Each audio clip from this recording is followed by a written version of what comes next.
Okay, in response to increasing attacks on commercial ships in the Red Sea by Houthi militants, U.S. Secretary of Defense Lloyd Austin announced the formation of what they're calling Operation Prosperity Guardian.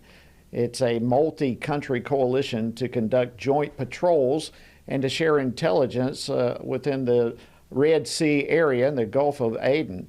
And given all the recent Houthi announcements that their military operations will not stop, will this coalition and hopefully some diplomatic efforts as well, will it be enough to restore some vital maritime trade?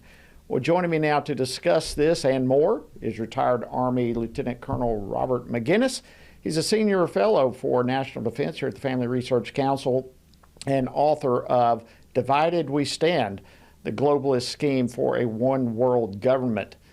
All right, Lieutenant Colonel, thank you for joining us. Always great to have you. Yeah, glad to be with you, Jody.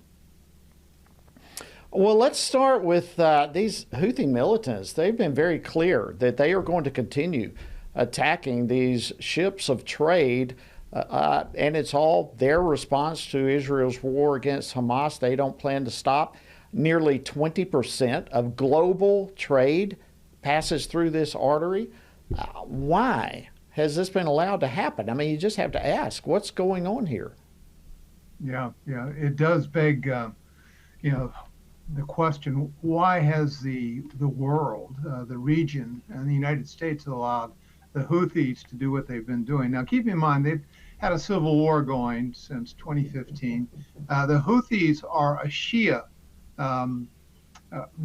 Islamic group. They're aligned with Iran, so they're a proxy of Iran.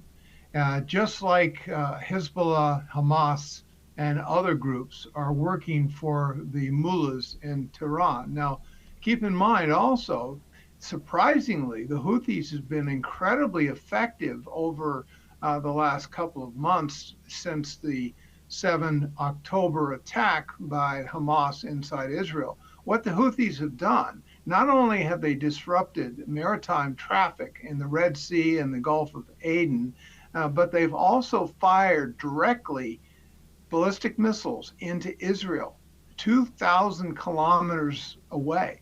So they've been a very, very good proxy for the likes of the Grand Ayatollah sitting there in downtown Tehran doing his bidding. And yet, we haven't really responded, and to a certain degree, because that is the poorest country in the entire region. And surprisingly, perhaps to some Americans, we feed them through the United Nations from U.S. taxpayer dollars. Well, let me ask you, I'm talking with retired Lieutenant Colonel Bob Maginnis. Last year, the Biden administration reversed the designation for the Houthi group as a terrorist organization. I have to believe that has some sort of impact. Your opinion on that? Did reversing that kind of designation have an impact of what we're seeing now?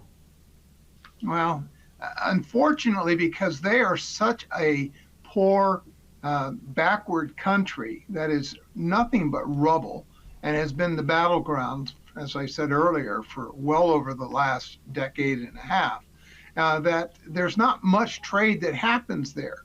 And in fact, the vast majority of the people are totally dependent upon outside aid, some of which I just indicated comes from the United States of America. And so, yes, we should and could attack the launch sites of the ballistic missiles that are, targeting commercial and warships in the Red Sea, but we haven't. And that really begs the question, what is the Biden administration doing here when they know full well that these are proxies of Iran, much like Hamas is? And yet, of at least half of the commercial shipping companies